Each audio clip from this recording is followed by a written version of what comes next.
Hey, what's going on? Welcome to another episode of Hanging Out with Nolan Hong. And before I bring on my two guests for today's episodes, I want to give you a real quick backstory. So when we were jumping into the pandemic, Jamie and I were trying to figure out what we could do to pivot for our business, which is a video production company, and trying to figure out what we could do to still be of use and value and help to our clients, which are mainly nonprofits and small businesses. And we happened to attend a virtual event, and it was produced so well, so differently than what we were used to with all these Zoom things. And we're just like, holy smokes, this is awesome. And of course, Jamie did her snooping ninja skills and tried to find out who produced this. And we were put onto the Live Streaming Pros group, which are part of my guests here today. They run and are like the geniuses and gurus and our mentors over at Live Streaming Pros.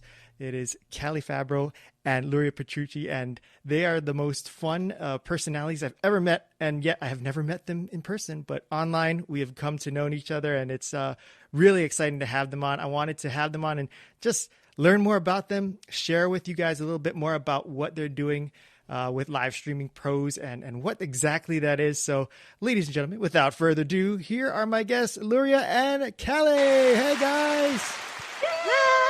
It's like the audience. So little do you know, that is like one of my favorite things about this little program I have. That came with piped in like audience applause sound. So you don't hear it, but I hear it and are listening to. And I kind of abuse it a lot. So Jamie thinks it's obnoxious, but I think it's very appropriate. I think what you should do is record Callie doing it and then play that one. Yes. Callie, can you send me MP3 of you just going? Yeah. Just me breathing. Yeah. Well, I'm so glad to have you guys on. As I was mentioning, just like, even though we've never met in person, through my experiences of getting to know you guys through your LIDA courses, which is live every day in August or April, which you guys can explain a little bit about, but it's just been really neat to see how this virtual online community has just been growing, and the way that you guys have built this community off of this idea of just being your authentic you is what I loved most about it, because that was what I struggled with a lot before getting into this. I was in the entertainment business. I did a lot of like emceeing and acting and such. And so Jamie used to always call me my alter ego is MC Nolan, which was the guy the persona that I put on, like, hey guys, how's it going? Everything's great. Yeah. I'm happy and awesome.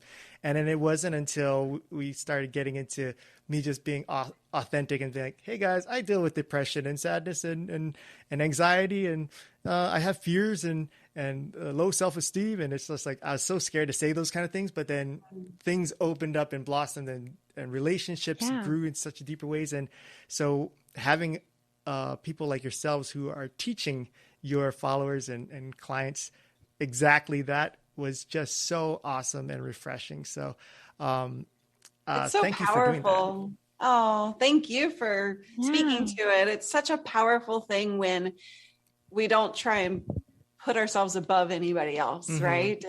And what we call that is being uniquely you, is tapping into your true vulnerability instead of the fake authenticity that rules the world.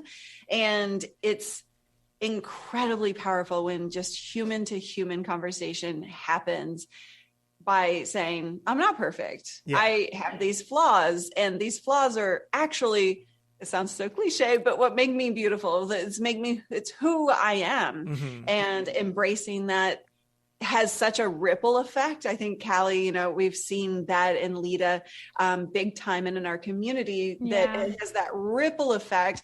You want to speak to that? Yeah. So my first LIDA was actually last August in 2020. Oh, that was my first one. Oh, so that's the one that I joined, and I just assumed based on how you were doing in that this is what you've been doing all your life. And I was just like, oh. No, I looked at you up on the pedestal. Oh my gosh. That was the first time I ever even went live in my life. Wow. Mm-hmm. Yeah. It was the 1st of August with LIDA. And, it's crazy how I became so vulnerable in that and shared a lot of things about myself that were very personal. But it's such a trusting community that made it so much easier to just like go, bah! Like word vomit and, and I learned that there was the one where like, I mean, I definitely cried. I cried on my stream one time. Wait, you mean after, one time? Well, the one that you care to remember, maybe? Yeah. Well, it was the first one that I cried in, and all of a sudden, like, I mean, I was being sent flowers by viewers. Yeah, everyone like got together and they were like, "Let's send Callie some flowers." I was going through a crappy relationship, and I was finally got out of it and stuff. So like during Lita, and everyone sent me flowers and wished me well, and I got cards, and it was so nice. I've never had that happen in my life. It was mind-blowing. All from being vulnerable. That's incredible. And because you were vulnerable and the community rallied around you, other people have learned to be vulnerable with their audiences. Yeah. And that's, when I talk about the ripple effect, that's what I'm referring to, is like it has impact on, her, and then it has the impact on the people who watched her, and then it had the impact on the people who watched her and then did the same. And then, it's just like over and over and over, and like, we can change the world if we're just really, truly who we are and are okay saying, I'm not perfect. Yeah. Yeah. I have depression. I have anxiety. Everybody does. Everyone does. Yeah. That's what was so shocking, is that how much we are so much alike more than we realize, because we're so used to keeping our things inside that we just assume we're the only ones and everyone else is perfect. And by going through this, it's like, no, we actually all are very similar, and there's a lot to relate with each other, which is that's what I think where the bonds of the relationship strengthen, right? It's so interesting too, because I think so many people in the online world and the physical world, we build communities based off of like interests. And in Lita, it removes the surface level interest, and you're really connecting on that human level instead of just like, oh, I like soccer too. Yeah. Right?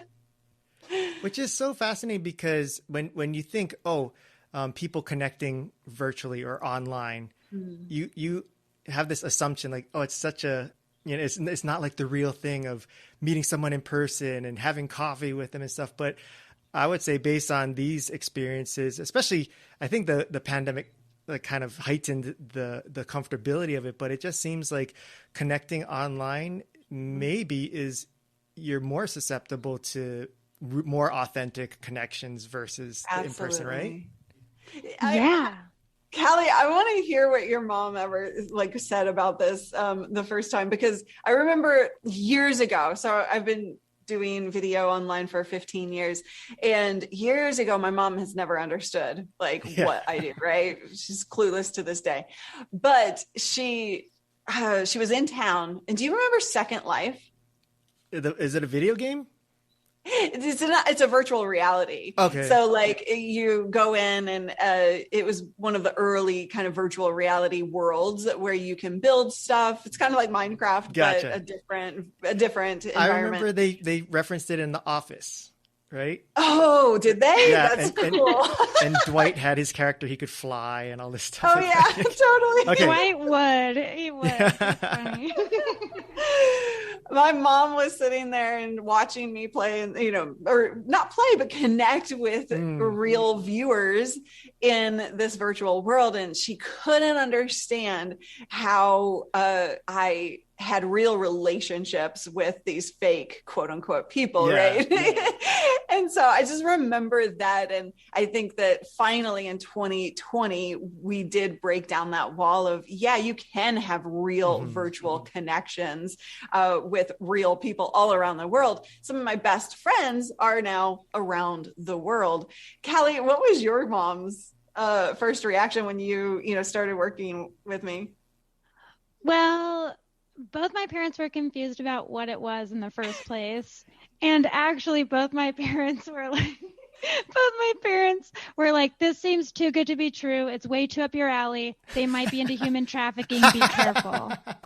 I'm serious. Wow. And I was like, I don't know. She seems really nice. I don't think she would. And they were like, they always seem really nice. That's how they always show it on the news.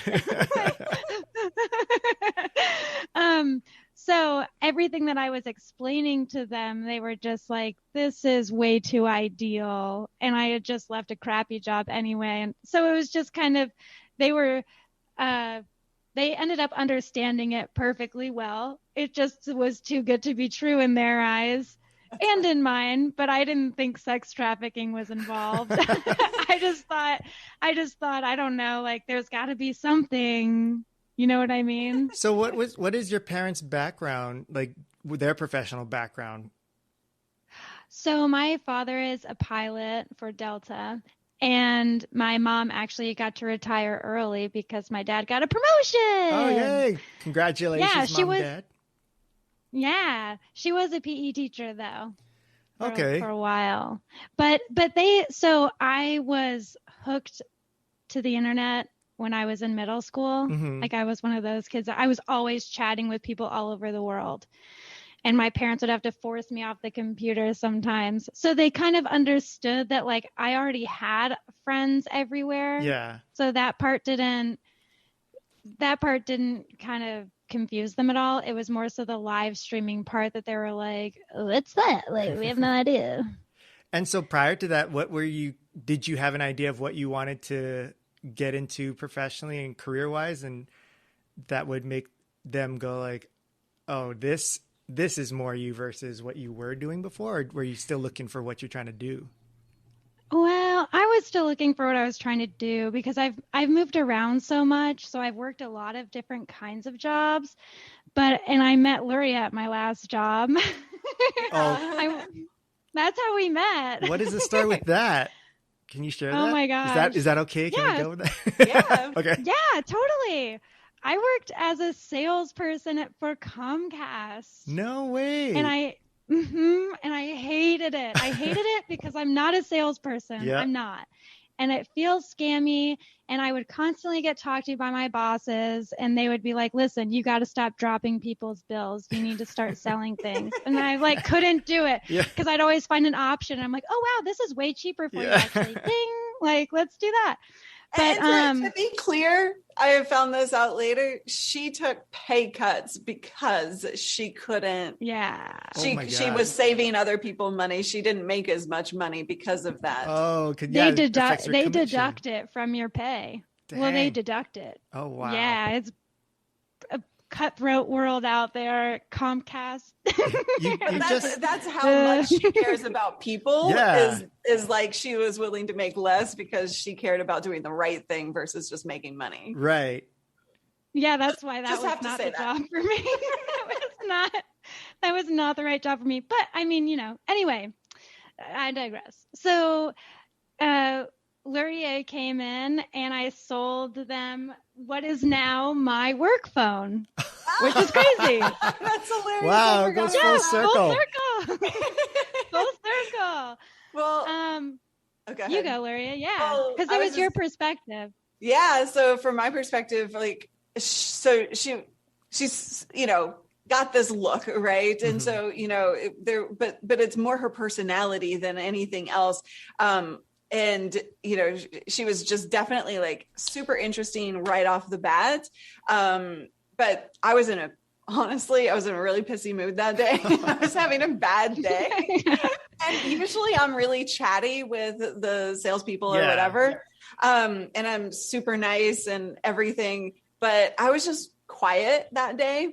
And I remember, because I was in a bad mood and she kind of pulled me out of it, I remember just that experience. And finally I started asking her questions like I normally would. She, has this jewel on her eye, not on her eye, but on the side of her face, by the eye. And I was asking her questions about that. And she was just super chatty and super awesome. she made an impression, and that was a day, and it was over. And then how long after was it? I don't know, but it was like, because I think that was in the summertime. It was months. Maybe 6. Yeah, it was like 6-ish months or something. Like, time had passed. Yeah. So then go ahead. Oh, no, you go. So then, like, let's call it 6 months. That sounds about right. I was posting a job posting, and I was looking for a community manager, and I posted on Facebook, I posted on LinkedIn, and I avoided Craigslist because I was like, there's no way I'm ever going to find anybody worthwhile on Craigslist. And Facebook and LinkedIn were not producing the results and the applications that I wanted. And I had written a very specific job description looking for the right personality, basically, somewhat of a clone of me to care about the community, because the community aspect of it has always been my thing, because I love people so much. Yeah. And I love taking care of people. I'm a caretaker at heart. And I needed to clone that aspect of it into the, community manager. And then finally nothing was happening. And I was like really frustrated with who I was getting. So I posted on Craigslist, and then I'll let you take it from there. And then, so I had quit Comcast because I'm not a salesperson, and I just couldn't do it. It was giving me anxiety. It was costing you money, apparently, to work there. Yeah, it was. Well, my boss was like, "We're worried you're going to starve, Callie." legitimately would pull me in. But so I ended up quitting. I didn't have a job lined up, and then the pandemic hit, and no one was hiring, and I was like, "Crap!" Holy smokes! Wait, so you quit your job without anything lined up, and then the pandemic hit after? Yeah, the pandemic came after, like 2 weeks after. Wow. And everything on the West Coast shut down. Dang, like within those 2 weeks. That is scary. Yeah, I was like, maybe I should have had something lined up. Yeah. But I never do that. But anyway, so I had been looking everywhere and avoiding Craigslist because I don't look at Craigslist for jobs, because there's nothing on there but trouble. And your parents probably were right to assume that maybe this was, human trafficking. Yeah. Okay. It all makes sense now. Yeah. Right? Especially when I told them, hey, I found this on Craigslist. Yeah. Oh, man. Your poor parents. But I did go on Craigslist one day because I was desperate. Right. And I found this ad for community manager, and I was like, that's me. Boom. And I clicked it, and it was Luria's face and the whole description. And I was like, wow, this actually fits perfectly. And I remember her. I wonder if she remembers me. And then I sent an email, but my email was so bad because it was like a few sentences of like, hey, do you remember me? I quit Comcast because I hated it. Hope you're well. That's like what my email was. And Luria's like, I'm going to interview her. So, Luria, you got to explain their stuff, because you had just explained that you weren't getting any good leads, and you get an email like that. And how is it? Must have been that those other leads were so bad that this was like, hey, she could put together a sentence. Let's call her up. And the thing is, too, is like I had an error in one of the sentences. Oh, no. I do not recall what the error was. I think we even tried to find it. I'm not sure what it was. We found it. Oh, okay. We did, but I don't remember what it was. So for the record, it was a better email than she's describing. It was bad. It was pretty short and sweet, but I say, do not send me a resume. I don't want to see your resume. I want to know why you think you're a good fit for the job. Yeah. And she said something, I don't remember what she said, but she said something that perked my interest. And then I was like, wait, I do remember you. And I had to think about it for a second. I was thinking she was maybe somebody else. And then I realized I looked her up on Facebook, did my proper due diligence. Yeah. And the moment I saw her eye jewelry, I was like, I remember her. And I was just like, yes, personable, like super, appealing personality wise. Like there's so much there that I just remembered from my own experience with her. So it just felt right. It just felt like, yes, like she better be okay taking this job. Like I was going into that interview. You're not supposed to go into interviews expecting one result or another. Right. But I was like, please, please, please, please, please, please, please. Me too. I actually canceled an interview I had to do the one that we had. No way. I don't remember. I was going to say, what was it for? Do you know? I think it was for one of the like big corporate buildings in Portland. It's like the tallest, the pink building. Oh, the No, it wasn't sales. Oh, okay. No, it was just like receptionist stuff, basically. And I had interviewed with them already, and it was on to the next round. Yeah. And it was the last round, and I was like, I'm just going to put all my eggs in this basket from Craigslist. Yeah. And then go from there. But honestly, I think it, like you actually mentioned fate in your email. I do remember that you were like, I feel like it's fate.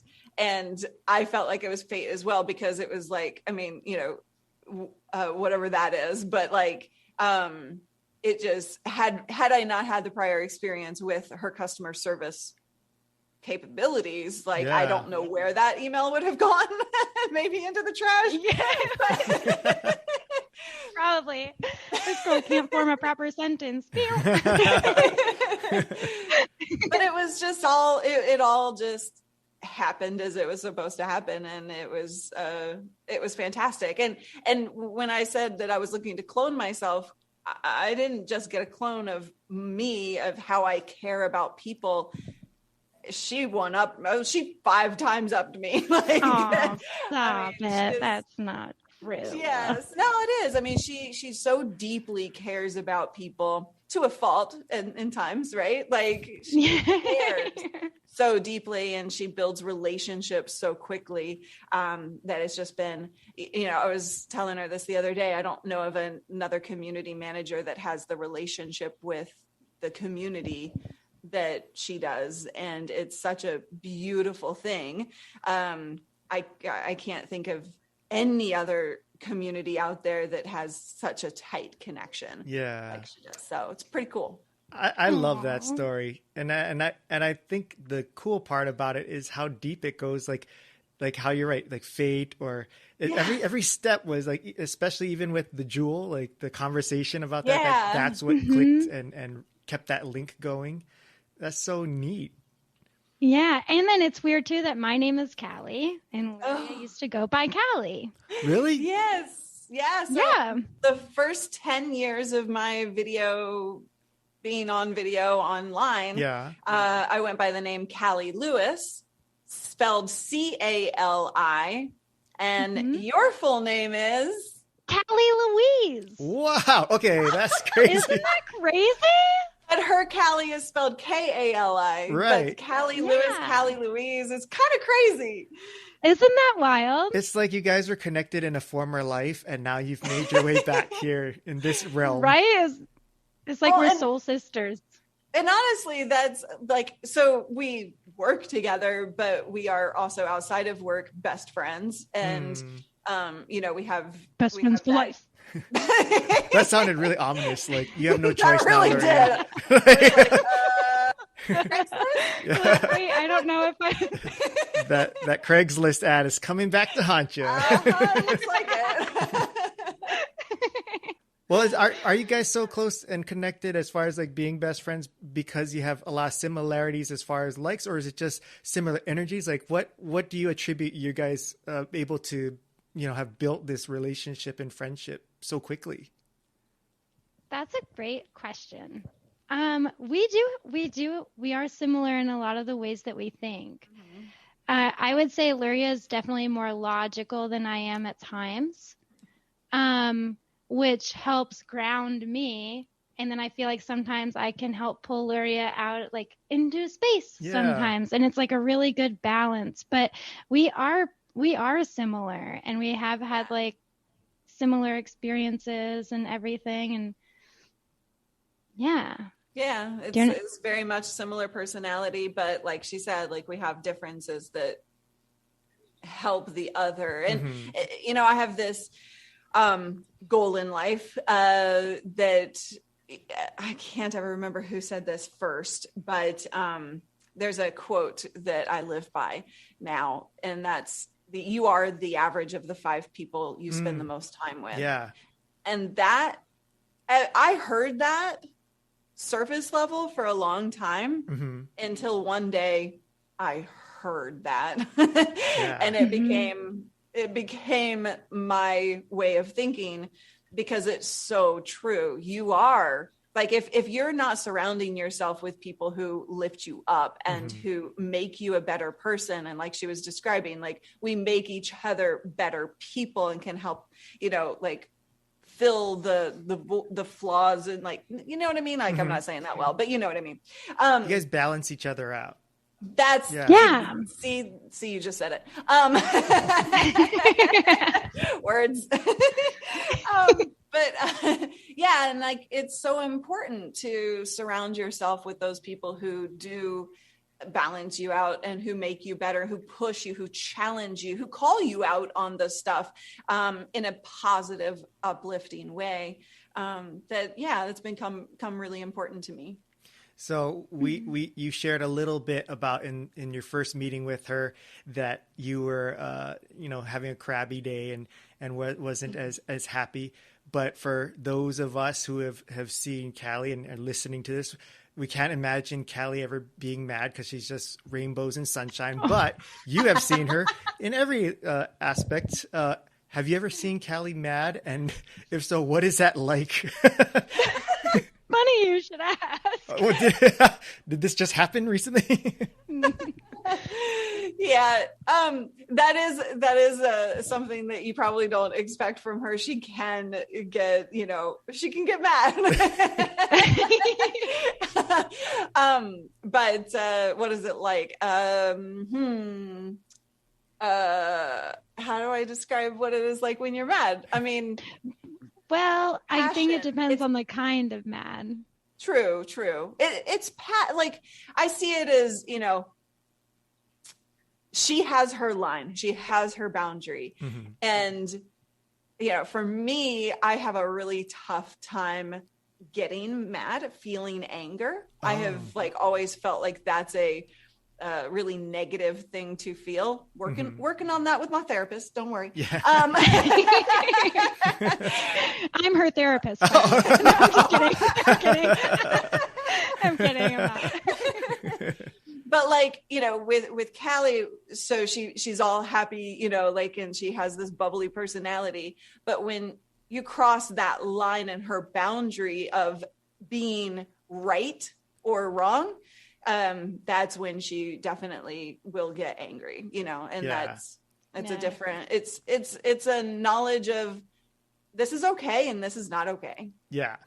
It's so funny because listening to you both talk about, this aspect of the relationship, it sounds like a mirror of, I'm looking into a mirror of me and my wife Jamie's relationship, because Jamie is like Callie, like everyone's like, oh, Jamie's like this sweet, bubbly, happy person. And I always say like, I don't like to get mad. And so I always try to find excuses to no, I think they just did this because give people this benefit of the doubt and just I'll take on the thing for their benefit and stuff. Yeah, but totally. When Jamie gets mad, and I'm one of the only few people that witness it, she describes it as she wants, she's a Game of Thrones fan. So she's like, I want to get my dragons and burn the whole city down. And I'm the one no, I'm sure they didn't mean it that way. They're like, that's like me. I'm like, yeah. And Maria's like, no. That's funny. That is funny. Because I've never been afraid of feeling anger. And I'm so emotional in so many aspects. Like when I'm happy, I'm super happy. Yeah. And when I'm sad, I'm super sad. And then when I'm angry, typically I'm really angry. I don't show it. I don't lash out in tantrums or anything. Yeah. But I have a sailor's mouth. Which I'm still waiting for. We were warned that you were going to be unleashing. I don't said a single cuss word today. It's on purpose. I I don't want to be like, oh yeah, did you see Nolan's podcast? That girl. I have to mute it every 5 seconds. Well, it's so interesting that you guys have such different, approaches and kind of, levels of your, how you handle happiness, anger, frustration, sadness, and all that. But what you guys both share is, and what you connect on, is your passion and love for people and community. Where did you guys come up? Like, what started that? Like, I can't imagine that you just, knew from the beginning that you came out into the world and like, I love people. I'm going to like, what is your story in how you've gotten to this path where now this is your whole life's mission now, is to connect with people and build people up the way you guys are doing with your business? I mean, I know that from a long time ago, well, as a kid, I was always the giver, the caretaker, like I was so shy. Nobody ever believes me when I say this. I don't know why. I was the shyest person you've probably ever met. Like, I did not talk to people. That wasn't something that was in me. And I sat and listened and I observed people, and my dog is getting in my face. She's like, pay attention to me. She's like, you don't listen to me. You don't observe me. It's like, why are we talking about our love of people when we should be saying love of dogs? Yeah, exactly. I'm right here. And so, that was always just in me. And I gave, everybody, second chances, and I always made excuses for behavior and things like that. And that's like kind of what I was referring to earlier, but it's always been in me. But it wasn't until, a few years ago, I actually, the book Living Forward by Michael Hyatt. Oh yeah. I read that and it made me question a lot of things and like start asking myself questions of what I wanted. It's all about living an intentional life as opposed to just living life and letting life take you where it takes you. Right. And so that started me down the path of critical thinking and asking myself what I wanted out of life, because I was a caretaker, am a caretaker. Like I always let everybody else, decide things around me. And I never stood for what I wanted. Mm-hmm. And so that started me down the path. And then I started looking into Simon Sinek's Find Your Why. And then, Start With Why. And then there's a book that not a lot of people know, Find Your Why. And that gives you some like exercises to go through to figure out, like, what is it that, kind of like drives you. Yeah. And I looked back at my past and realized how much of a people person I am and how much I really have always existed in terms of being a mirror for other people, showing them how awesome they are. And people have always felt super comfortable around me and just felt better about themselves when around me. That's not about me, it's about them. Yeah. It's just, I'm just their mirror. Right. And so, because I love, and I can find the magic in everybody. And so, then shortly after that, I had the idea for YOUniquely You. And that was all about what I said earlier, breaking free from that fake authenticity and living, embracing your inner magic. And so that became my mission over time. It took, a few false starts and getting scared of the idea. Yeah. And it wasn't until Lita of April 2020. Hello, Abby. That I know this is a podcast, you can't see her, but she's there. For those wondering what that licking sound is, it's not. Yeah, exactly. not that you're parched. In April 2020, Lita live every day in April or August had always been very different than it was in April of last year. And because of COVID, I was like, people need something different. You know, people are being slammed in front of the camera, having never done this before, and they're scared to death. And so I decided to just go for it. I had no idea what I was doing, but I needed to lean in. I knew I needed to lean into that uniquely you concept and start living my purpose. Right. And then it kind of went from there. It snowballed and it became this massive part of my brand. And Callie has been just crucial to that because she lives the same mission. You know what I mean? I'm so glad you explained that, because I mean, I thought I joined in after you guys have been doing this for a long time. So as far as it was just different. It was all tech. Yeah, exactly. Yeah. And so it's really neat to know that I got to kind of somewhat go along with at the same part of the journey, because it was, I think, again, maybe similar to the story of fate for you guys. I mean, the point in which I got connected with you in the program was when I was trying to figure out the same thing and had the same kind of questions. So, hearing you tell your story is very familiar to me, because I was like, I swear that's what I went through too. So it's really interesting that's where it came from. And that's so cool. And to be clear too, like the people that are doing these, like doing Lita and stuff, it's not that they're all like looking to become famous and YouTube stars and stuff like that. I think people hear, oh, you guys are doing these courses on live streaming and stuff, and they would say, oh, well, I have no aspirations of being a famous online streamer. It's like, well, I think a lot of us, not necessarily, that's not our focus either. But there's just so many different aspects to the experiences and what you learn. It's almost like I've heard so many times people saying it's very therapeutic. It's like going to therapy sessions, not learning how to stream. You know, it's more about becoming yourself and exactly what your mission is. You know, what you've set out. Although I have to be careful with the therapeutic thing, because, you know, I am not a therapist. Right. Callie's the therapist. Let's be clear. Right. Come to me.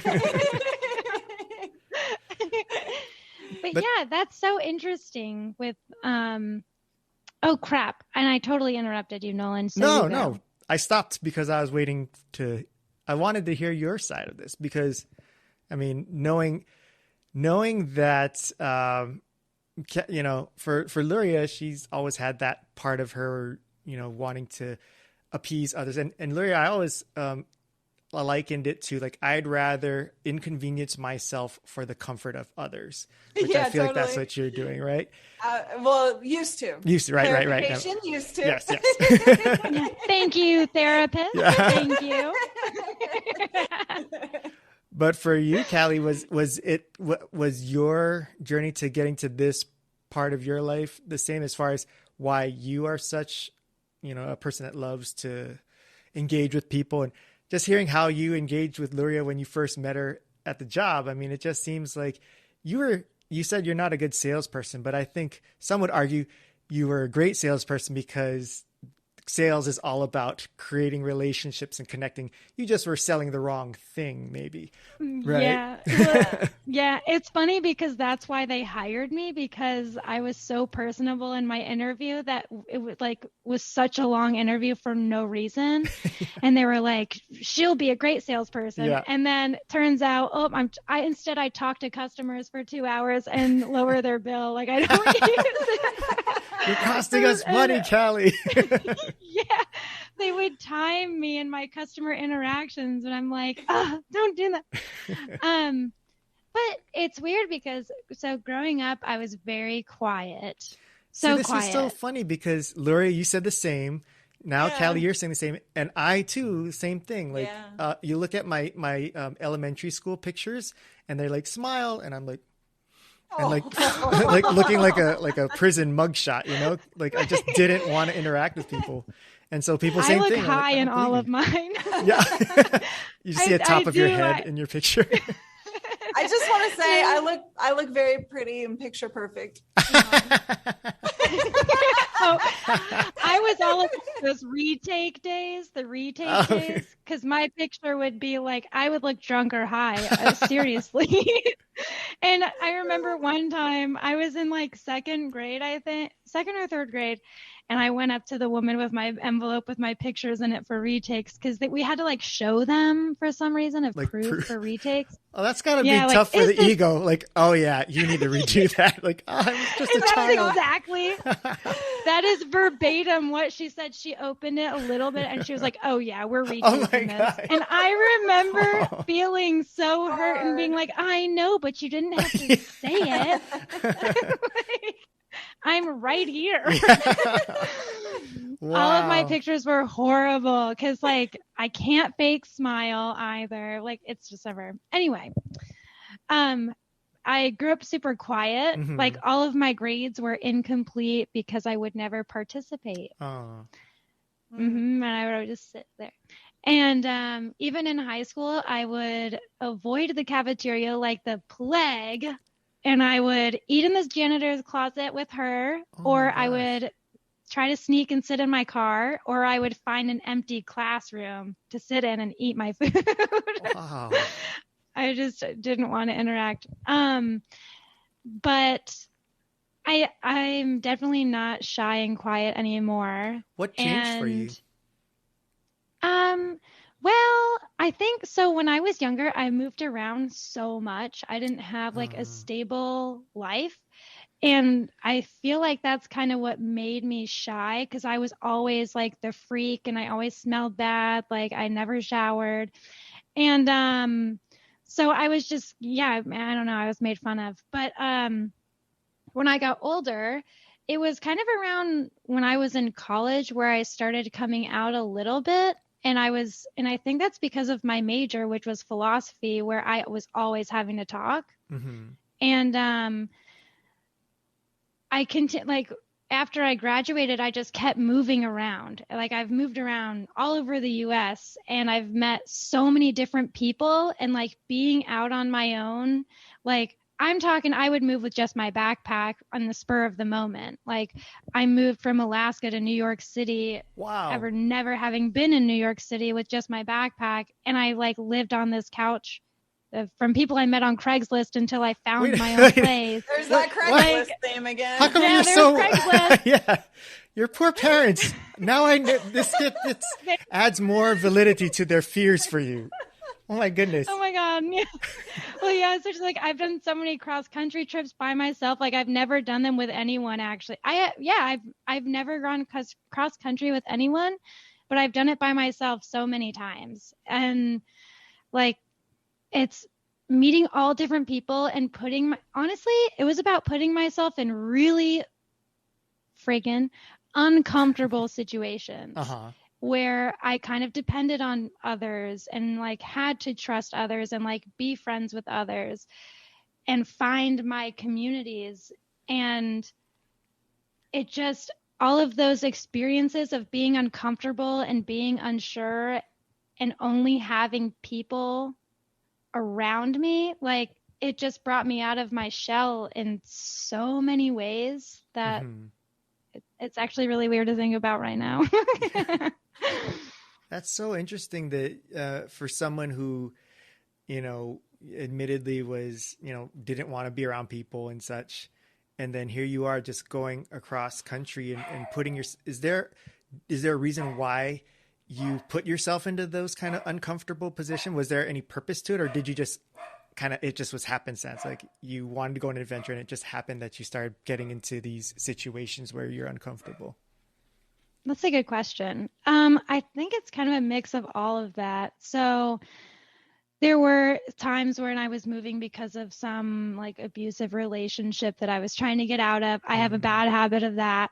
But there have been moments where it was about like putting myself in an uncomfortable situation because I was getting way too comfortable. And I'll have to look up the quote because I don't remember, but it was something like, is bravery about putting yourself in uncomfortable situations, or is bravery about being okay with being complacent with the mundane?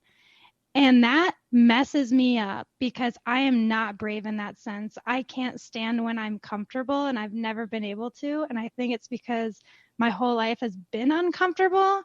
And so when things are comfortable and mundane, I get like I just get crazy wild hairs of like, I'm going to go to Africa. Like I need to go do something that I know isn't going to be easy. So it's kind of a mix of all of that, like in instances where I felt I just had to for my own health and sanity. Yeah.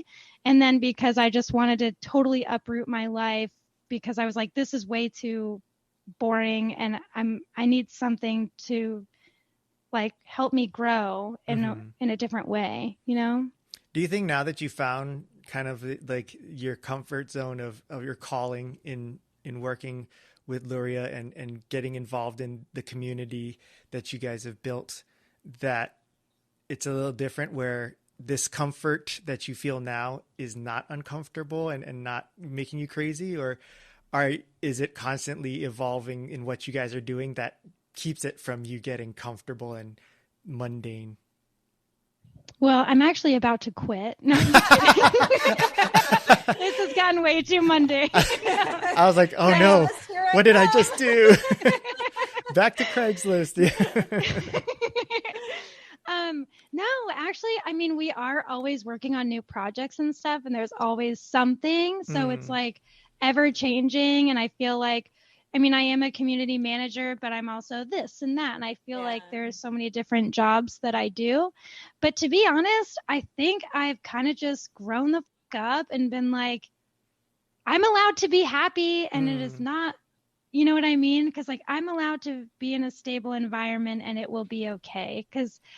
And I think about that all the time with everything right now. I mean, I'm so grateful I have a dog who's a freak. And I have, I'm just kidding. She's cute. And I have my place and stuff. And like, I love where I live. I think that helps a ton.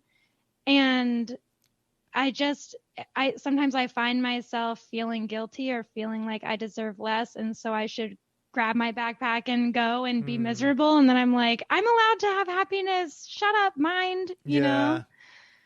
So I don't expect, like, I don't think this living here and everything, what's the word I'm looking for? It like soothes my wild hairs that try to come up. Yeah. And I love that you're using this as also a way to kind of reteach or retool and recalibrate your mind and what it used to think of, I don't deserve things. And now this is really lending itself to showing you that you do deserve it. And I think that's what I love about, what you and Luria have been building here is in seeing so many of the different people that have been, streaming and sharing.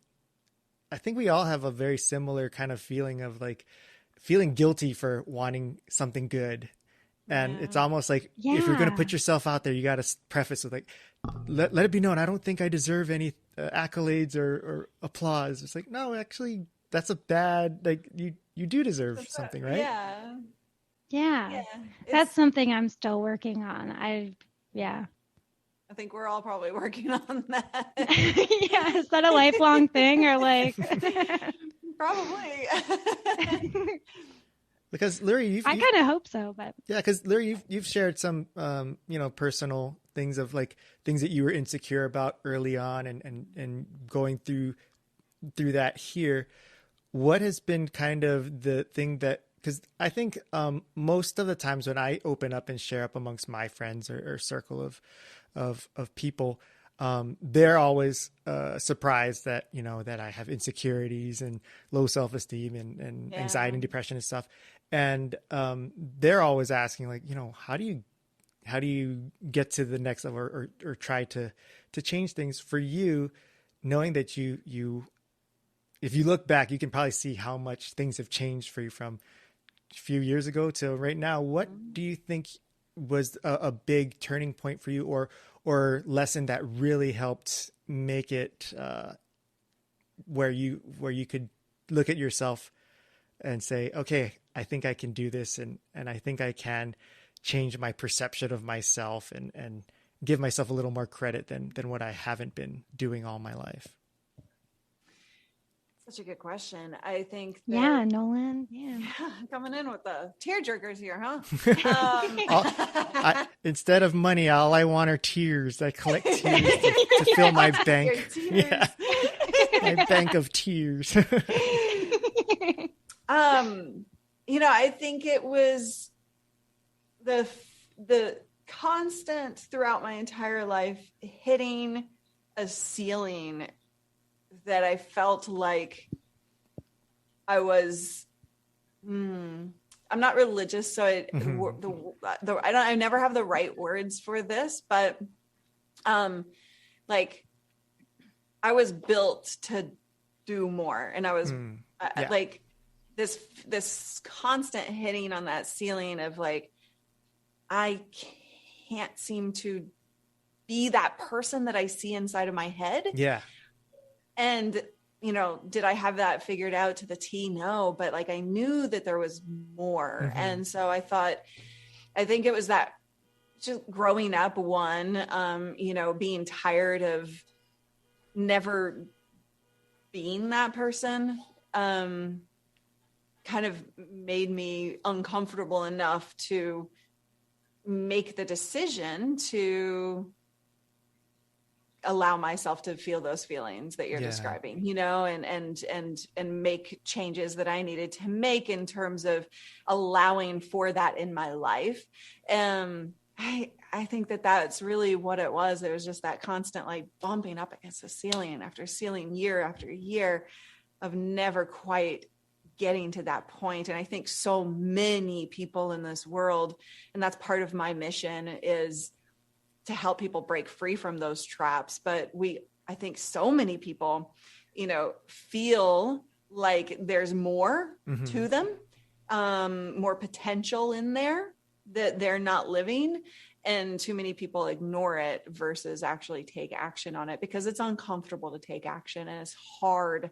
It can be really, really difficult to take those steps to give yourself that credit and put yourself first. And people like us, we struggle with that tremendously, right?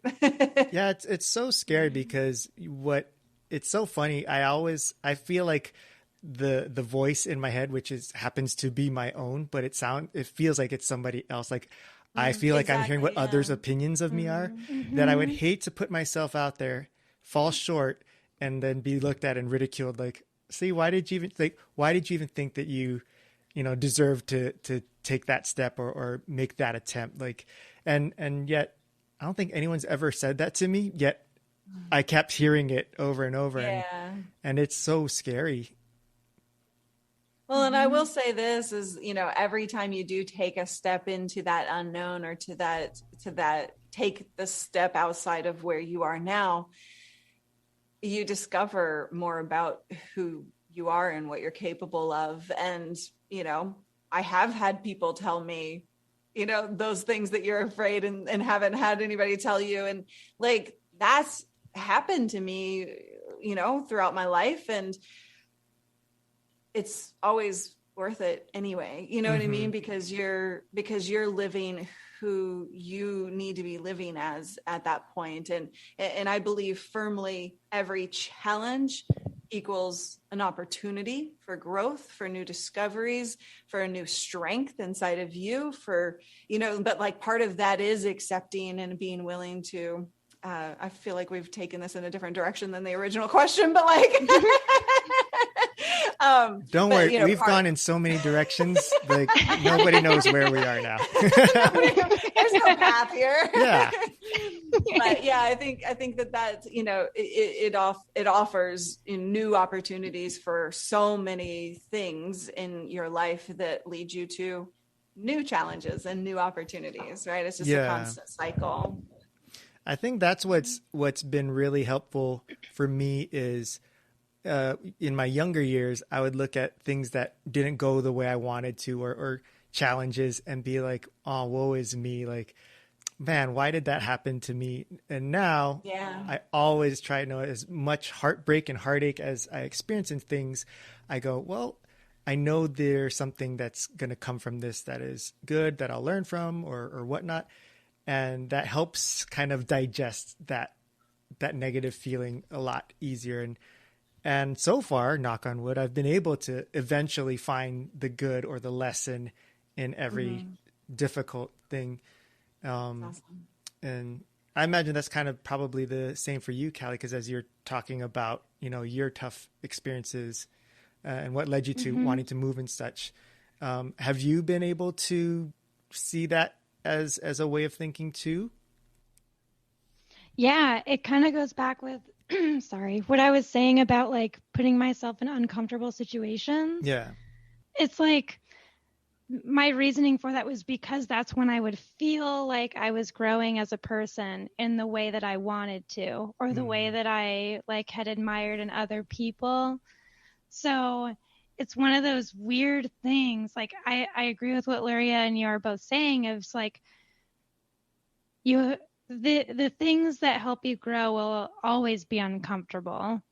And there are always good lessons in the bad things, right? Mm-hmm. I do think too, and this is something that like, I don't know, I was thinking about somewhat recently, I guess. There was this one month that it was just like boom, boom, boom. And I couldn't pull any good from it, and I'm like grasping for the good. Yeah. But in that, sometimes things are just bad and you have to be like oddly grateful for those bad things and just like accept that bad, and that the good that comes out of that is that you realize sometimes things just suck. Yeah. Like sometimes everything sucks for no reason. There's no good behind it. Like suck. Yeah. At the very least, it brings contrast to the things that are good. So it makes you appreciate the good when it does come back, right? Yeah, true. This is totally digressing, but it kind of just reminded me. Have you ever been told that bad things happen in threes? Yes.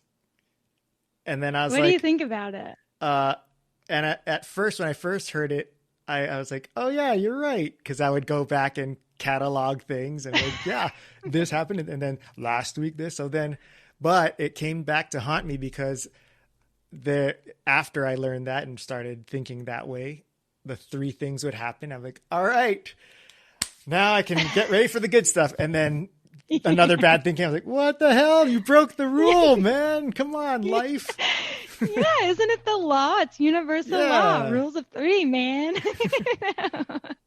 That's actually the same. Yeah. I'm like, wait, there was three things already. What? Yeah. And then in the reverse, like when two bad things happen and then something good happened, I went, oh no, they broke the cycle. Does that mean that now I restart the number and now I got back to starting at 1 again? And that means, oh shoot, we got so much more to go.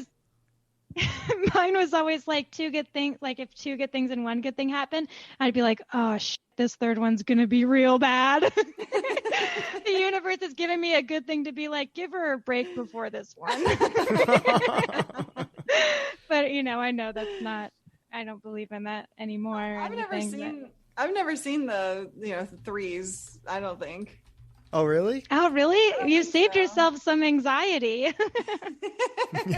It's like pointless anxiety that stems from that. Yeah, I've since let go of that. I was like, nah, that's okay. I'm just gonna know that everything happens in balances. So this is a friend of mine taught me, which is that you can't don't look at it as extreme of this is good, this is bad. Like live more in the gray where this is what's happening. And it's just part of the things that are coloring, your path of life. And so when I've done it like that, when I don't define it as this is unapologetically bad, this is good, it's like, it takes a little less of the sting off of both sides. So I don't get freakishly overexcited about the good. And then the drop to when things normalize, like, now it's boring. It's like, I just kind of stay even keel now, which helps, I think. Yeah. That's interesting you say that because same. So actually what I think of instead of good versus bad for like my own psyche is, do you know who Friedrich Nietzsche is? No. He was a German philosopher, dead now, but he described instead of good versus evil kind of deal, he described like healthy versus unhealthy. Oh. So that's how that fits better with my brain. Like, oh, this feels like a healthy thing, or oh, this feels unhealthy. because sometimes some things that I'll feel like are good things won't necessarily be healthy things either. Right. So, Right. you know what I mean? Yeah. I know exactly what you're saying. So that helps me out a lot with like determining how to feel. And like you said, it doesn't cater to that like super dopamine good response and like, oh, bad, you know, like super bad. So you've mentioned that you've moved around and traveled a lot and lived in different places. What are some, like, I always find that really interesting because it's something that it sounds really cool to me, but I'm also like, I could never do that. Like, that's just too terrifying for me. What were some of the things that you got to experience, or were there certain places that you really liked that you felt a deep connection to, that, you know, obviously you are where you are now, but in those travels, anything that you could recall that were really meaningful to you in this part of your life where you're traveling all over? Yeah. So there was like, for some reason, there was this moment that stands out. I was on my first cross-country road trip. I was going from Alaska, and I actually didn't have any destination in mind. I knew I was going to visit my family in Georgia because I hadn't seen them in years, like my mom and my dad. And, but after that, I wasn't sure what I was doing. But in driving down that way was the first time that I saw like an actual desert. And I was in Nevada, and I'd never been through Nevada or anything. And when I turned this one corner on the highway, after turning this corner, it was like, boom, canyons in your face. And for some reason, that moment, and I even like took a picture, and it's a shit picture, but it was just, when I see that picture, I remember the feeling that I had. Yeah. Where it just was like, it was this feeling of feeling so small, but in such a good way. Yeah. That it was like, wow, the world is beautiful. People are beautiful. And like so many people have experienced this view and this desert. And I don't even know what desert it was or anything, but just like that moment was awesome. And I remember when I first landed in Alaska, and I saw, like, when I first moved there, I moved there from Philly, and the first time, because I've lived in Alaska twice. Wow. And yeah, it's the same spot. But it's so funny too that you keep saying like cross country, and I was like, oh, but Alaska is not what I would imagine as part of cross country, because it is so detached from the country. I know, it's its own thing. Well, that's why everyone in Alaska, if you come back to like the lower 48, quote unquote, is what everyone calls it. They're like, oh, are you going back to the States? Yeah. It's like, we're in the States. We go through the same thing in Hawaii too. That's what, yeah. And it's funny because there are so many people like Alaska and Hawaii. It's a constant. So many people from Alaska go to Hawaii in the wintertime. I apologize on their behalf. Like, I'm sure that's such a pain in the butt. These like super pasty northern glacier skin. Hey, I'm all about coloring people, giving people life in the color of their skin. So if you're coming here to soak in some of that, I'm all for it. Oh my God. Yeah. Especially, oh my gosh, wintertime in Alaska blows. But the summertime there is beautiful, which is another awesome moment that I don't know. I wish I knew how to explain the feeling, but that's where the problem of language comes in, is that we don't always have words for. Yeah.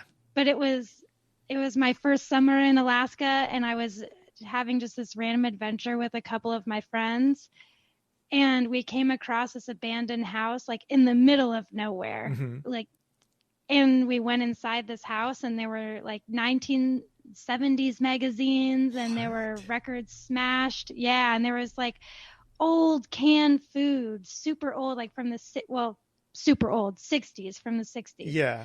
Which is old for food. But, yeah. Yeah. We wouldn't be and eating it was crazy. Yeah.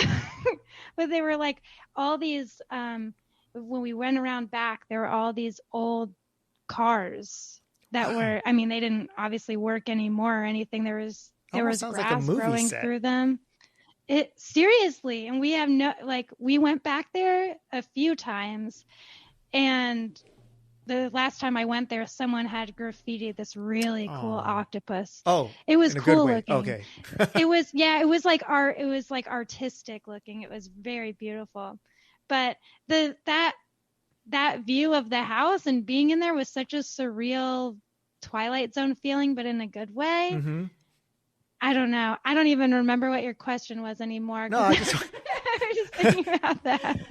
No, I was just so curious about some of the experiences through your travels, and that is a super unique experience. And now that you've incriminated yourself with breaking and entering, I appreciate you. You're giving me I feel that. like we gotta lock trust. her up. Yeah. Let's wrap it up. Step away for a second, and you. Yeah. She didn't put that in her resume, did she, Luria? No, I really should have asked for a resume. Yeah. We knocked. Oh, okay. That makes it okay. Well, I know we got about 10, 15 minutes left here, and I know that I said I don't necessarily want to just talk about business and stuff, but I really do want to talk about your business because of just how much it means to me and Jamie. But what I love about it is it's the way you described it. It's not necessarily like, oh, it's a business where we're just trying to sell something. You guys are, and I can say firsthand from seeing it and experiencing it myself, like you are changing people's lives and you are bringing purpose and meaning and acceptance and a community together. So I really want to take some time for you to really, because I know you would explain it way better than I would, but it's there's so many different things and programs that you have involved with Live Stream Pros. And so before we even get into what you're doing now, maybe Luria, if you could explain like where you came up with this idea, because you said you've been doing this for over 15 years, and for me, it's kind of like a new thing. Just especially again because of the pandemic, it really piqued a lot of interest in this kind of thing. But for you to have the foresight to start this up so many years ago, where did this idea and inspiration come from, and what was the plan back then? The plan? Yeah. Was there one? I'm just teasing. Well, so I got my start, in December 23rd, 2005, was when I first started this stuff. And it was right when Apple released their very first video iPod. This was before the iPhone existed. Wow. And at that point, I know, right? It's like, wait, there was no iPhone. The phone of the day was the Razr flip phone. Yes. Are you talking about the iTouch? No, iPod Touch. No, not Touch. iPod, the video iPod. Sorry, Yeah. the Touch came years later. So it was just a video iPod. Mm-hmm. I'll have to show you a picture of it someday, Callie. You're a youngster, you. Yeah, you young whippersnapper, you. But yeah, so I had been just kind of playing around with the idea of podcasting, and back then it meant video or audio. But it was truly just the interest level of there's this technology that didn't exist before 2005-ish. Mm-hmm. And it was all new. And I had heard Adam Curry, former MTV VJ, you may not know him, but kind of famous, in the 80s. And he was talking about this newfound podcasting thing on NPR. So I started dabbling in it and just learning it, kind of geeking out. And then Apple released or announced their first video iPod, and I put content out the 23rd. Christmas was the 25th. People were getting them for Christmas. And it was its own thing from there. Nobody had anybody to watch except for me. Like there were just a few of us putting content out at that point. And it was just tech, like news and reviews. That's all it was. but at that time there wasn't anything out there like that. So I was kind of one of the first to do that. And that lasted about 10 years under a couple of different brands, but under the pseudonym Callie Lewis. And then in 2015 is when I started transitioning into teaching what I knew, right? So the most common question that people asked me in my audience, I had built up like a 2 million person audience, and people no big deal. No big deal. Just throw that out there, you know. I was famous until about a day ago when I had a Wikipedia page, but it got pulled down. Oh, terrible! Who do we got to go call? What's up with that? Right? Dang. It was full of inaccuracies anyway. It's fine. That's when you know you've made it. When you're just full of, like, come on.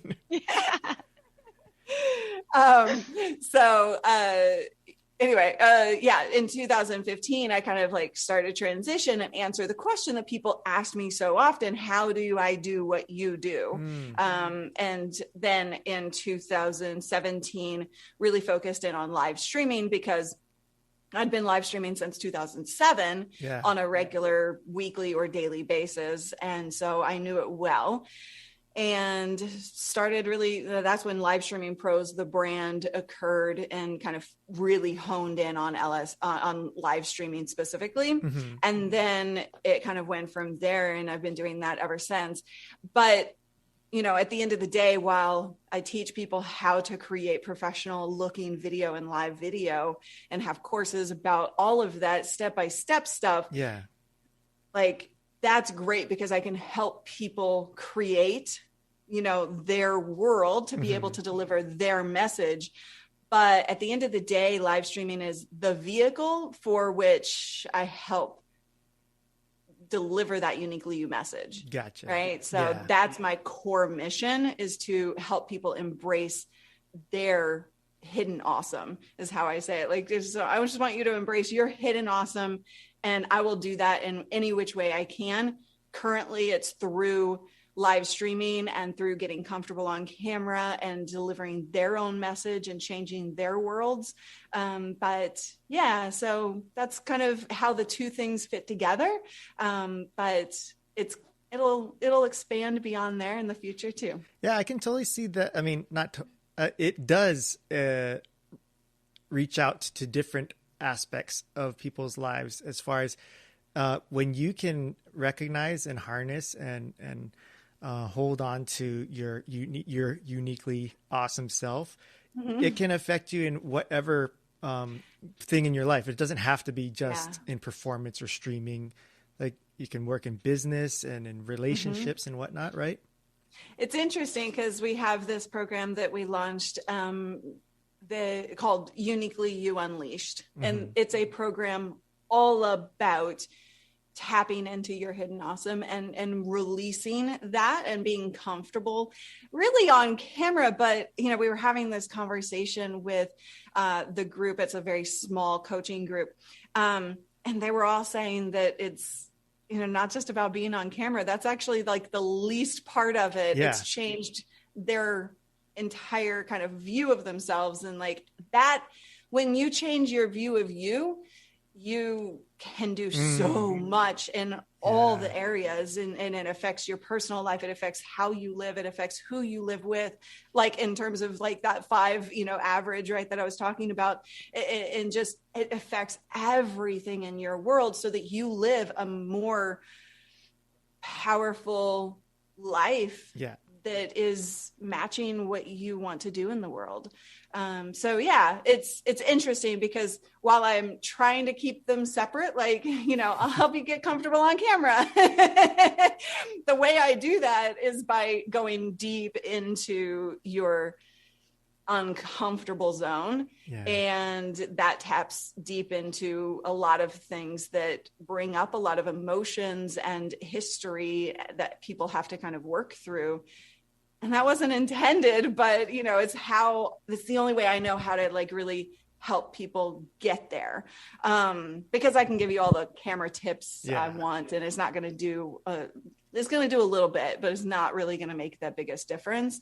So it's really interesting. Now I'm rambling. Stop me, Callie. Stop me. Well, what I was going to say was like, what I was going to say too, it's like with the live streaming stuff, the audience who comes to us, everyone's attracted to live streaming pros for the tech. Yeah.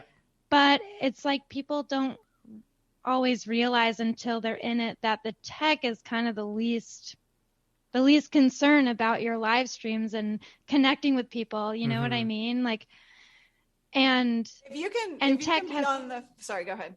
No, you go. I was just going to say, if you can be on the phone and actually connect with another human being, you're going to have so much more success than if you, look fancy. That helps with instant credibility. Absolutely.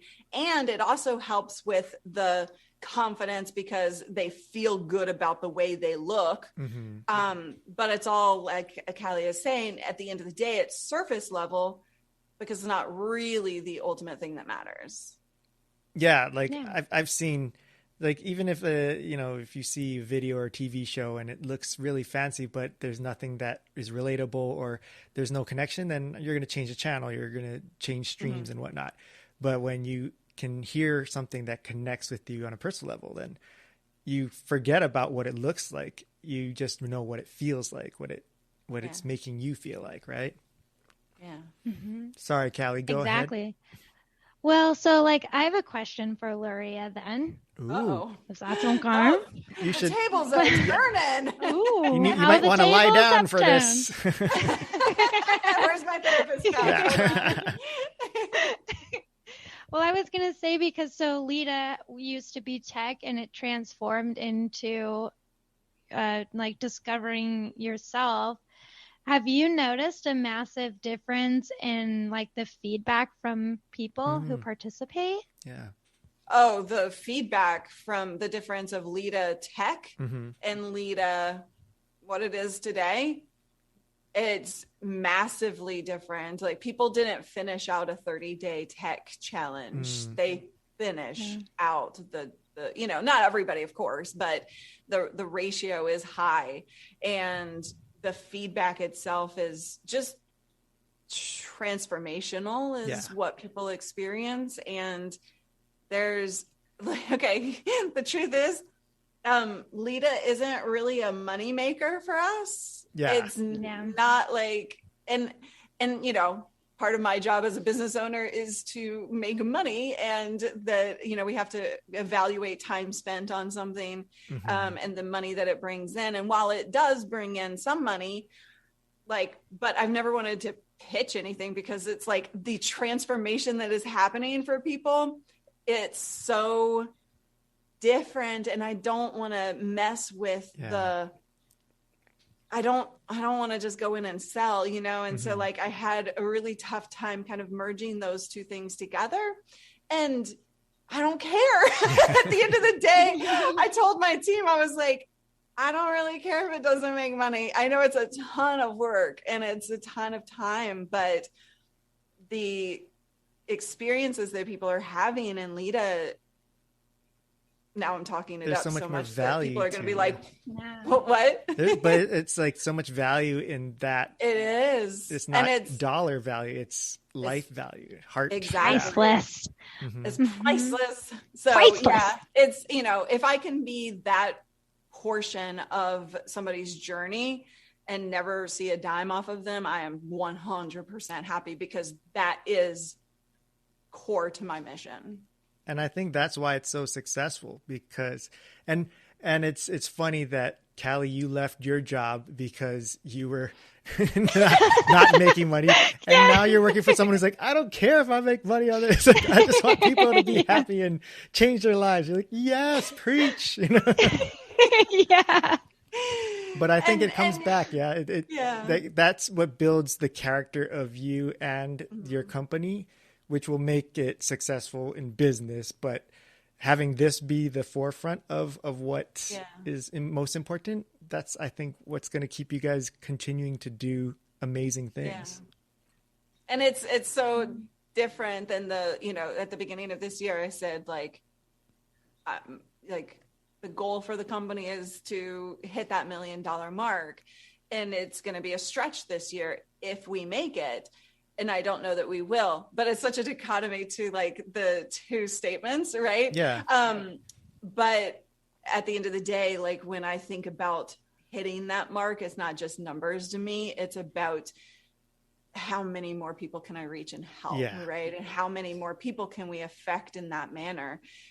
What can we do with those resources and with the reach that provides to be able to change the world? Like if we can get that multiple, number, whatever that equals in terms of people reached, if we can get that many more people to see themselves for who they are and embrace what they're capable of in this world, then this world and my legacy and everything that we are all as a team working towards, that's what matters, and like that changes the world.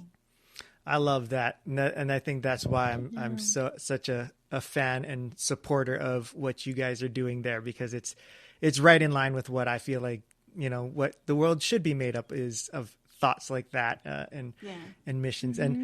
And for people who are listening to this and like, well, I have no intentions of, like this sounds great and I would love, this would help me so much in my life, but I have no intentions of becoming a streamer and whatnot.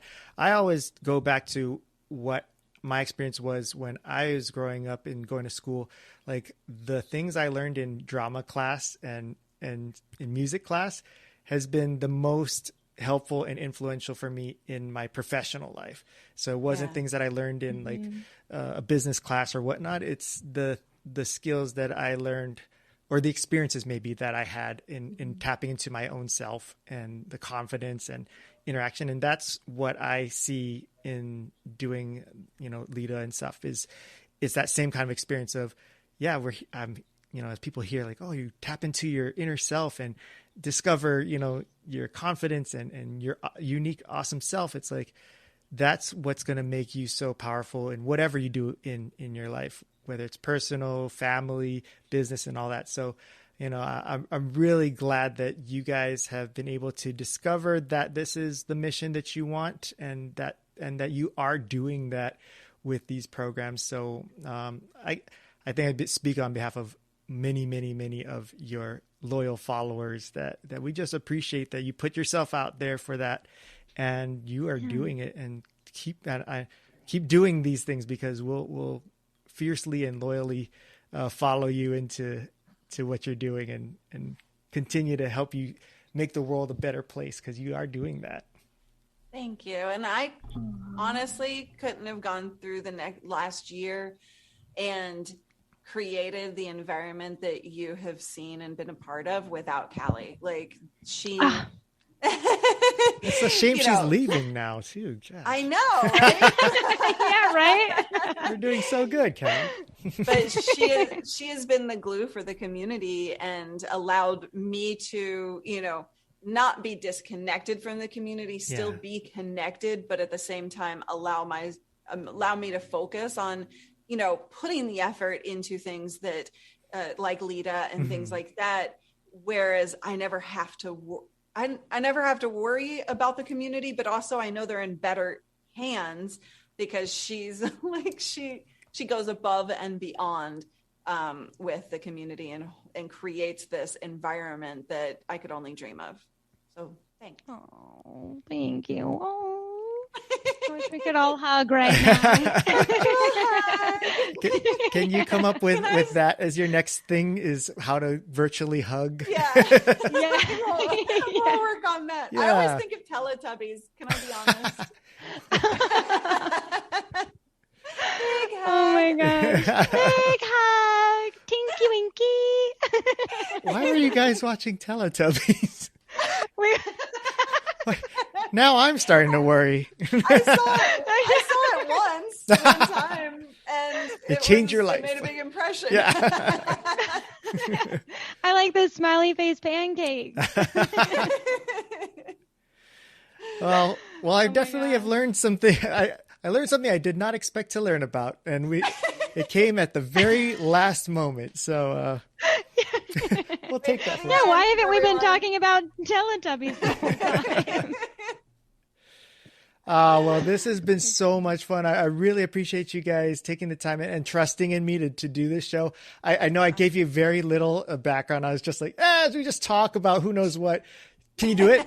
And you guys trusted me. So I really appreciate that. Honestly, Nolan, you are an amazing interviewer. Oh, you have Yeah. super talent of just asking questions and going with the flow and passing it. I'm sorry, this is me critiquing like the camera thing, but like, like the presentation, but like going back and forth between two different people and keeping that conversation thread. Like you are really good. I'm very impressed with the interview capabilities there.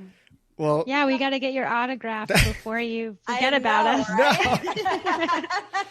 No, that means so much to me, especially, because you guys are in it all the time of being in this world. And so to have that is high praise, but more so just because it validates what you're passionate about. I think we're so similar in that our goal and our target in life is to connect people and make the world a better place. And you're doing it through live streaming pros and Lita. And mine has always been through, I know I just love to hear other people's stories and share it and have it be put onto a platform where others can hear it and experience it. So that's why, same thing with you where you're saying, we don't make money. It's like same thing with this podcast. I make no money off of it, but it's my most favorite thing that I do. And so it's almost like I do the work that I do. I love that too. But that one that does make money helps kind of finance this so that I can continue this, because I feel so much of a purpose in learning about other people and having others listen in and learn about them as well and connect us that way. So for you to validate, that I can actually do this and that I do it in a good way makes me feel like, okay, good. Like I'm doing something right. I've done thousands and thousands of interviews over the 15 2 million followers. 2 million followers. Let's just pick that up where we left it and bring it back up. Okay, there it is. And you were one of the best experiences I've ever had. So thank you. Now I'm going to get the teary eyes. Mostly because I'm uncomfortable. I'm very uncomfortable with people being nice to me. So it's hard for me to take compliments. We'll work on it. Yeah. Well, I know you guys are so busy, but I would love to just, if, in the future do this again. I feel like there's so much we didn't untap, but even if we never get to another part 2 or whatever, this was so awesome. And I just loved every minute. And I think most of it is because I feel such a great connection to you. I think we have very similar spirits. And I'm so glad that we have been able to connect this way on such a deep level. And I'm so excited to see what comes about for what you have planned in store and maybe what comes about from our relationship moving forward here. And I look forward to the next Lita, which is happening very soon, August, right? Very soon. Yeah. Around the corner. So for people who are listening and are interested in doing this after we've built it up so much and I've stamped it, the amount that we've built it up, I'm like, Yeah. I know. Don't worry. On the down low. They will criticize me, not you, because I'm the one that's like, I brought it on and I was like building up. So feel free to come at me, guys. Don't worry about Callie and Lita and Luria. It's me. But how can people, get connected with us, learn more about it and jump on? Because is it going to still be free and stuff? That's what I think is cool. So for those of you who you can't complain about something that's free, my gosh. Right. Lots of people do, but not about Lita specifically, just free. You can go register at livestreamingpros.com/Lita. That's LEDA for live every day in August. So that registration, if you don't see the registration open, it will have the ability to get on the waiting list. Mm-hmm. So it depends on when you hit that link, but I'd love to see you in there. And I will just say, if you do join, know that, I push you, I challenge you. And is all for the greater good, and you will don't stall, don't give up on it. Just be willing to put yourself out there in a vulnerable way, and you're going to see some big results. And you will cry. Yeah. And Nolan will claim your tears as currency. I will collect them in my bank, my jar bank. But it's funny, you always say actually, I have to say this because it's funny, because like last Lita, I was like 2 days in. 3 days in, I think it was. Mm-hmm. I hadn't seen anybody cry yet. And I was like, what are we doing wrong? Have they cried yet? Why has no one cried? Well, Jamie cried, but it was from tears of fear, and she ran off the camera so you couldn't see it. But we had to do a lot of what is that, like not recon, but we had to do a lot of saving after we stopped it. Like she needed a lot of help. Yeah. But you always are so like not apologetic, but you warn people like, oh, you push people and stuff. But I'd like to say that the way you push though is such a different way than when I hear, oh, you're gonna push it. Yeah. It's a very different push. When I hear push, it's an uncomfortable, like, oh no, you're gonna push me to, uncomfortable. But it's in such a encouraging way, and then the way you do it is like you do it yourself to show us what it is. So it's not like you just are like standing there like the Wizard of Oz, like, and now you do it.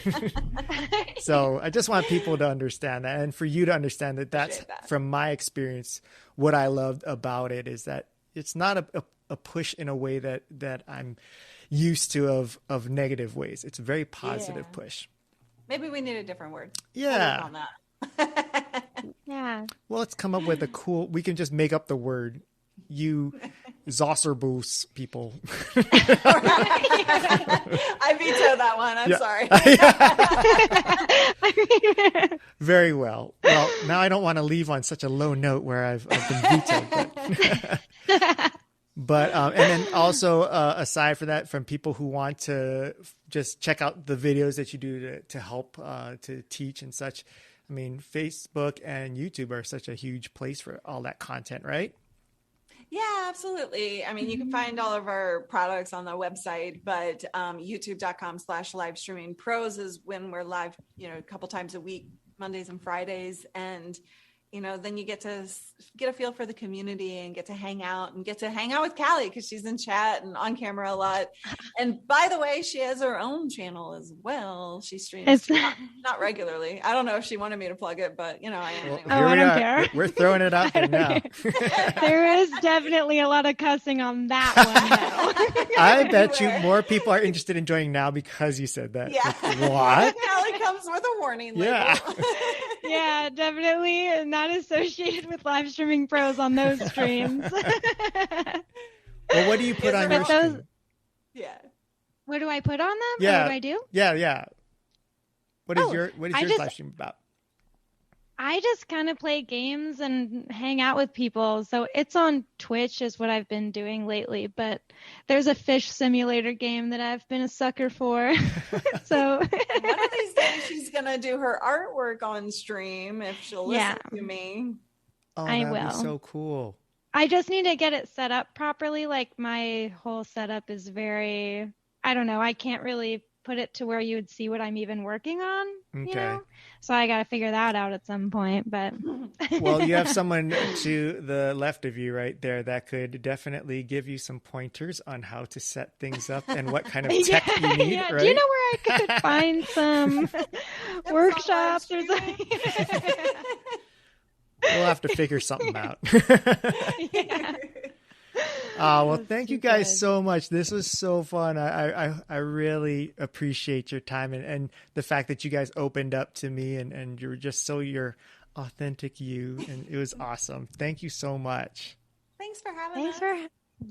Thanks for having us. This has been amazing, and it's been like my first official interview, I think. Wow. Oh, well, now I feel even more honored. It has. Yeah. Yay. Yeah. I was just thinking of that while we were doing this. And because I was like, in my head, I was like, wow, Nolan's like the best interviewer ever. And then I was like, wait, He's the only. He's my only interviewer. Well, let's just end it here so that I can be the best for you forever. From here on out, Callie will Callie no longer accepts any more interview requests. Thank you guys. So don't bother asking. Well, thank you guys so much, and look forward to seeing you on Lita in what a little over a month from now. Yeah. We'll see you there. All right. Bye. Bye. All right. Our thanks to Luria and Kali for joining us on this week's episode of the podcast. A huge thank you to them again. That was so much fun. You can catch them on all the different social medias and website and whatnot. Live streaming pros. Check out their YouTube channel. Tons of great stuff there. And just two amazing individuals. It's so neat how kind of life connects you with people that you should have in your life. And those two definitely need to be in my life, and I'm so glad that they are. And I'm so glad that you're part of my life through this podcast. Can't express just how much I enjoy doing this podcast. It's kind of my life's dream to have this kind of platform and connection. And it's all possible thanks to you, because without you listening, I mean, I'd still do it, but it'd be really hard to get guests to agree to jump on knowing that nobody's listening. So thank you so much.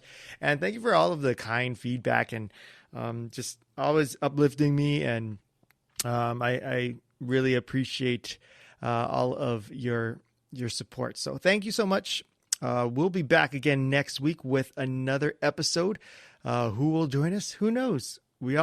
I sometimes surprise myself. So join us next week for another episode of Hanging Out with Nolan Hong.